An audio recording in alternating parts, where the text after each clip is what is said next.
6 जूनला दिल्लीच्या जंतर मंतरवर सीजेपी म्हणजेच कॉकरोच जनता पार्टी आंदोलन करणार असल्याची जोरदार चर्चा आहे। ही movement NEET, CBSE, paper leak, exam errors आणि बेरोजगारीच्या मुद्द्यांवर विद्यार्थ्यांचा आवाज असल्याचं सांगते। फाउंडर अभिजित दिपके 6 जूनला भारतात येऊन आंदोलन लीड करणार असल्याचं रिपोर्ट्समध्ये म्हटलं जात आहे। त्याचबरोबर सीजेपीने 3 स्पोक पर्सन्स घोषित केलेत, सौरव दास, विजेता दहिया आणि आशुतोष रांका।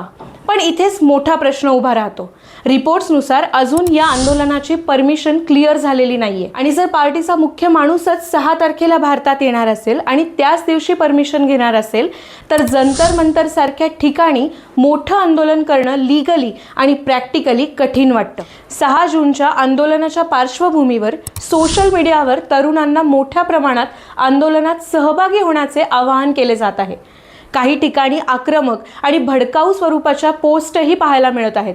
अशा परिस्थितीत एक महत्त्वाचा प्रश्न निर्माण होतो, हे आंदोलन खरोखर विद्यार्थ्यांच्या हक्कांसाठी आणि भविष्यासाठी आहे की तरुणांना भावनेच्या भरात अडचणीत आणण्यासाठी? विद्यार्थ्यांचे मुद्दे नक्कीच गंभीर आहेत। पेपर लीक, एक्झाम मिस्टेक्स आणि बेरोजगारीवर प्रश्न विचारायलाच हवेत, पण आंदोलन शांततापूर्ण आणि कायदेशीर मार्गानेच झालं पाहिजे। कारण परमिशन शिवाय आंदोलन झालं तर नुकसान नेत्यांचं नाही तर स्टुडंट्सचं होऊ शकतं। आता प्रश्न तुमच्यासाठी, तुम्हाला काय वाटतं?